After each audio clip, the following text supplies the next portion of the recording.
एक बार हम लोग बस से ही ट्रेवल कर रहे थे। My father was on job in that बस। ओ, उसी बस में? एब्सोल्युटली। तो one man standing, I don't know, हमें किसी को भी पता नहीं था वो कौन है। उन्होंने अपना जो हाथ है वो जहाँ मेरी मदर बैठे थे उस सीट के पीछे फॉर सपोर्ट उन्होंने पकड़ा था। तो मेरी मदर ने उनसे रिक्वेस्ट किया कि आप काइंडली इस हाथ को यहाँ से निकाल के आप जो बार है उसको पकड़ लीजिए। तो एक दो बार इस तरह के इंसिडेंट्स पे वेरी रूडली ही सेड कि आप क्या डीसी लगी हुई हैं कि मैं आपकी बात सुन के आपकी बात मान जाऊं। तो as a kid I felt कि ये डीसी क्या होता है। ये डीसी कौन होता है इसकी बात? हु इज द डीसी जिसकी बात सब मानते हैं। मतलब आई थिंक 10th के आसपास मुझे एक्चुअली थोड़ा सा क्लियर हुआ कि डीसी एसपी जो होते हैं वो एडमिनिस्ट्रेशन के मेन लिंक्स हैं गवर्नमेंट के। वैसे हमें पता चला कि बचपन से आप काफी टॉम बॉयज थी, लड़कों की तरह हरकतें करती थी, कुछ सुनवाते हैं आपको? कंचे खेलती थी लड़कों के साथ जब गली में, तो मैं तेरे को मना करती थी कंचे नहीं खेलती लड़कियां, तो तुम बोलती थी नहीं मम्मा खेलते हैं। तो क्या हुआ, मैं भी लड़का हूँ, बड़ी होके लड़का बनेगी, ये लड़कों वाले काम करती है, ऐसे बोलते थे लोग। हमें फिर आवाजें लगाते थे, वो रितु की मम्मी वगैरह, देखो आपका लड़का कैसे खेल रहा है जंगल में।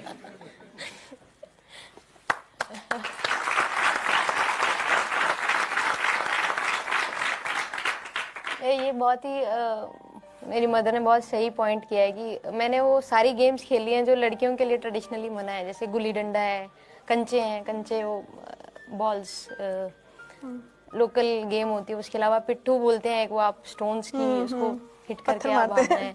क्रिकेट खेला है मैंने, उस पूरी 2 टीम्स में एक मैं ही लड़की होती थी। तो आपने अपनी माँ को स्ट्रगल करते देखा है आपको पढ़ाने के लिए, परिवार को साथ रखकर कि बच्चे आगे बढ़ें? कुछ शेयर करना चाहेंगे आप अपनी मदर के बारे में? एक तरह से हम कह सकते हैं कि हमने जो भी घर पे रह के जितना भी स्टडीज की तरफ या एज अ पर्सनैलिटी ग्रो किया है उसमें मदर का कंट्रीब्यूशन बहुत ज़्यादा है। उनकी सोच ऐसी थी कि आप पढ़ाई के साथ और चीज़ें भी आपकी डेवलप होनी चाहिए। अच्छा।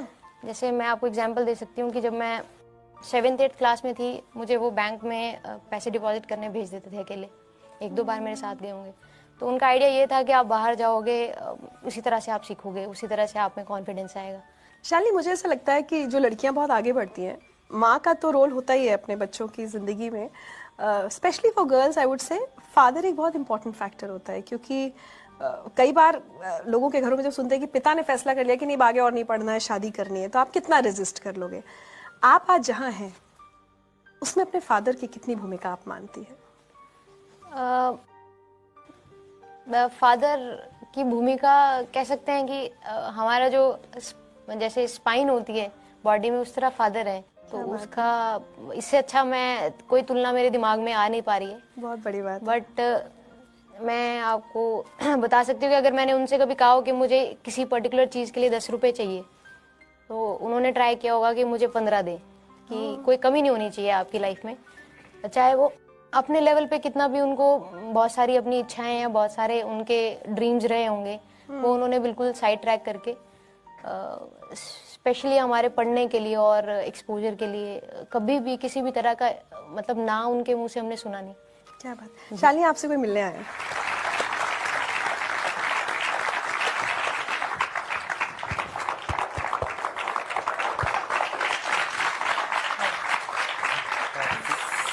रमेश जी, अगर मैं आपसे पूछूं, पूछो। एक बस कंडक्टर कभी सोच सकता था कि बेटी एक दिन आईपीएस ऑफिसर बनेगी? नहीं सोचा तो पहले कभी नहीं था, लेकिन जैसे जैसे इनके बारे में मालूम पड़ता चला भी ये भी कुछ जॉब है, ऐसा है कुछ है। एक बार की बात है, हम जब ये 10th पास की इस बेटी ने, तो इसके 98% नंबर आए 10th में। तो इसको पालमपुर में है CSIR, वहाँ पे इनको इनवाइट किया। तो वहाँ पे सभी बच्चों ने वहाँ डिबेट किया। तो जब भाषण की प्रतियोगिता आई तब बेटी सब ने, किसी ने कहा मैं डॉक्टर बनूंगा, किसी ने कहा मैं वो वैज्ञानिक बनूंगा। लेकिन जब मेरी बेटी की पार्टी आई तो इसने कह दिया मैं IPS बनूंगी या IAS पास करूंगी। तो फिर जब ये इसने ये कर लिया, अपना क्लियर कर लिया, सब कुछ IPS बन गई, तो फिर हमारे को बहुत खुशी हुई भी मेरे साथ वायदा किया था वो पूरा कर लिया बेटी ने। क्या बात है।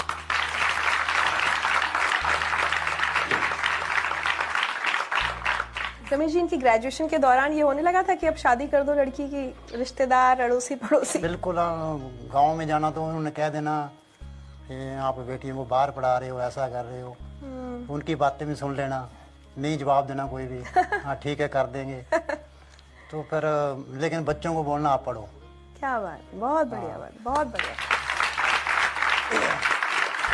और दूसरी बात ये है कि कभी भी मैंने ये नहीं समझा भी ये बेटी है या बेटा है।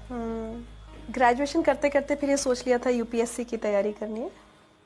नहीं, ग्रेजुएशन जब मैंने ग्रेजुएशन ज्वाइन की तो पेरेंट्स का भी आइडिया यही था, मेरा भी यही था कि मैं जिस यूनिवर्सिटी में जा रही हूँ बहुत ही एकांत सी जगह है, तो मुझे फिर से पढ़ के इंजीनियरिंग और मेडिकल के एग्जाम्स देने हैं। अच्छा।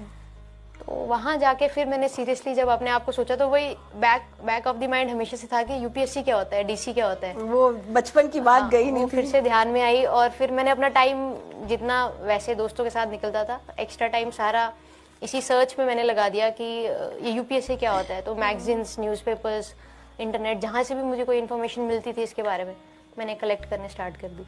इन घर वालों को क्यों नहीं बताया? क्योंकि आप जब इतना मुश्किल एक इम्तिहान देते हो, हम सबको एक बहुत मॉरल सपोर्ट की जरूरत होती है कि कोई हिम्मत दे दे। घर में मतलब लोगों के तो इतने नखरे होते हैं, कोचिंग भी ले रहे होते हैं लोग, आपने एकदम सब कुछ अकेले, जो स्ट्रेस है वो भी अकेले हैंडल किया? वो डर यही था कि बट अगर मैं फेल होगी तो फिर क्या होगा, मतलब मेरा एक्सपेक्टेशन फैक्टर लग गया है, इनके मन में एक्सपेक्टेशंस आ जाएंगी, ये सोचेंगे कि होना चाहिए और इतना आसान है नहीं, ये होगा नहीं। तो मुझे लगता था कि इनको बहुत बुरा लगेगा पेरेंट्स को। रमेश जी, आपको वो मोमेंट याद है जब इसने बताया? पहले तो घर में फोन किया होगा, फिर मेरे को फोन कर दिया, तो मेरे मन में इतनी खुशी हुई भी मैं क्या बता सकता हूँ। लेकिन ऊपर से जो सरप्राइज दिया हमारे को, तो हम तो फिर वैसे रह गए जैसे। आज बहुत फक्र होता है ना बिटिया के बारे में? बिल्कुल बिल्कुल, अगर बच्चे कुछ करें तो पेरेंट्स को इससे ज़्यादा और क्या है।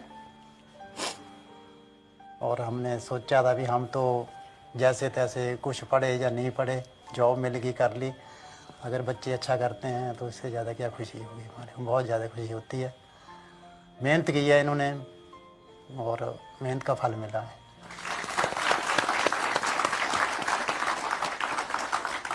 आपकी एकेडमी की ट्रेनिंग के बारे में नहीं पूछा, उसमें भी आप बेस्ट स्टूडेंट रही हैं, आपको राष्ट्रपति से पुरस्कार मिला है, थोड़ा उसके बारे में बताइए। वही एकेडमी में भी जब मैं गई तो मैं अपने फादर के साथ ही गई थी। हम दोनों के लिए बड़ा नया एक्सपीरियंस था कि इतनी बड़ी बिल्डिंग्स और उनका वो फूड स्प्रेड देख के ही हम दोनों एक दूसरे को देख रहे थे कि क्या खाएं क्या छोड़ें, इस तरह से। तो बहुत कॉन्शियस थे। वहाँ से वो चीज़ें डिस्कवर, आप नई चीज़ें सीखते हो, लोगों से मिलना, कैसे खुद को इंट्रोड्यूस करना है, जो चीज़ें आप कभी लर्न नहीं कर पाए किसी भी स्टेज पे। आपके एकेडमी में बहुत सारे रिसोर्स पर्सन, बहुत ही हाई डिग्निटरीज आते हैं, सीनियर पुलिस ऑफिसर्स आते हैं, एडमिनिस्ट्रेटिव ऑफिसर्स आते हैं, उनसे किस तरह से आप बहुत ज़्यादा कॉन्फिडेंस भी और सीखा कि आपको किसी को इंट्रोड्यूस करना है, किसी को रिसीव करना है। तो मैं कहूँगी कि बहुत ज़्यादा पर्सनैलिटी में बहुत ज़्यादा मैंने गेन किया वहाँ पे 11 मंथ्स में। और ये बेस्ट प्रोबेशनर का तो कभी थॉट में ही नहीं था कि ये भी कुछ होगा। बट देन वही कि मैं जब गई तो 1-2 महीना स्ट्रगल करने के बाद, में एडजस्ट होने के बाद मैंने सोचा कि ठीक है, इतना कुछ है लाइफ में, सबको एंजॉय करना है। तो राइडिंग भी एंजॉय करो, शूटिंग भी एंजॉय करो, स्विमिंग भी एंजॉय करो। तो आई थिंक एकेडमी पीरियड बहुत ज़्यादा एंजॉय किया मैंने और बहुत ज़्यादा ग्रो किया। बहुत बढ़िया। चलते चलते आप हमारे जितने लोग यहाँ बैठे हैं और सारे व्यूअर्स जो आपको टेलीविजन पे देख रहे हैं, इनसे क्या कहना चाहेंगे? कोई भी आपका सपना है उसको, मतलब ये सोच के, सिर्फ यही सोच के कि यार ये मेरे लेवल से ऊपर है, मुझे सोचना ही नहीं चाहिए, इस पे खत्म ना करें। ये जो हमारा मेंटल ब्लॉक है, अगर आप इसको ब्रेक करेंगे तो शायद आप जो भी अचीव करना चाहेंगे आप डेफिनेटली करेंगे। और पेरेंट्स का सपोर्ट बच्चों के लिए बहुत ज़्यादा ज़रूरी होता है, और बच्चों का खुद का कॉन्फिडेंस जितना आप उसको बढ़ा पाएँ वो आप कोशिश करें। जो भी आजकल की यंग जनरेशन बहुत स्मार्ट है, जो करना चाहे इन्हें करने की फ्रीडम देनी चाहिए। Thank you so much Shalini, thank you so much. आप हमारे शो में आई और मुझे उम्मीद है कि बहुत सारे लड़के लड़कियां आपकी बातें सुनकर इंस्पायर होंगे। एक छोटा सा तोहफा हमारी तरफ से आपके लिए।